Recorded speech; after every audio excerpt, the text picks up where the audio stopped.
સંત શિરોમણી પૂજ્ય સદારામ બાપાની જન્મજયંતિ નિમિત્તે પાટણ શહેરમાં ભક્તિસભર માહોલમાં વિવિધ કાર્યક્રમો યોજાયા હતા.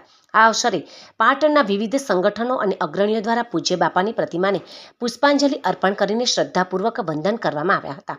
પાટણ શહેરના વ્યસ્ત ગણાતા TB3 રસ્તા સર્કલ ખાતે સ્થાપિત પૂજ્ય સદારામ બાપાની પ્રતિમા પર પુષ્પહાર ચડાવવામાં આવ્યા હતા.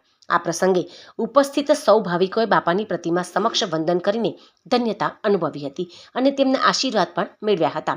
સદારામ બાપાની જન્મજયંતિની ઉજવણીના વિવિધ ક્ષેત્રના અગ્રણીઓએ હાજરી આપી હતી, જેમાં KC પટેલ, ગુજરાત ક્ષત્રિય ઠાકોર સેનાના આગેવાનો અને મોટી સંખ્યામાં કાર્યકરોની સાથે સદારામ બાપા લાઇબ્રેરીના વિદ્યાર્થીઓ અને સંચાલકો પણ હાજર રહ્યા હતા. આ પ્રસંગે ઉપસ્થિત KC પટેલે જણાવ્યું હતું કે સદારામ બાપાએ આપેલા સેવા અને માનવતાના સંદેશને જીવનમાં ઉતારવો એ જ સાચી શ્રદ્ધાંજલિ છે.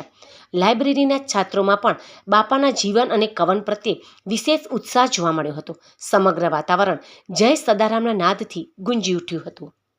સમાજના માત્ર ઠાકોર સમાજના નહીં પણ એવા ધર્મજોના સદારામ બાપાની જન્મજયંતિ નિમિત્તે ગુજરાત ક્ષત્રિય ઠાકોર સેના પાટણ સિટી અને પાટણ સિટીના પ્રમુખ અશોકજી ઠાકોર દ્વારા અને મહેન્દ્રભાઈ દ્વારા એવું કહેવામાં આવ્યું કે આપણે સદારામ બાપાની જન્મજયંતિ નિમિત્તે એમને પુષ્પ અર્પણ કરી અને બાપાના આશીર્વાદ લઈ અને લાઇબ્રેરીમાં વિદ્યાર્થીઓને આશીર્વાદ અપાઈએ.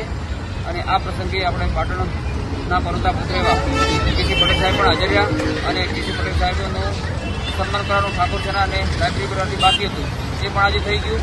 અને સદારામ બાપુના આશીર્વાદ લઈ અને દરેક સમાજનો વિકાસ થાય એવા આશીર્વાદ.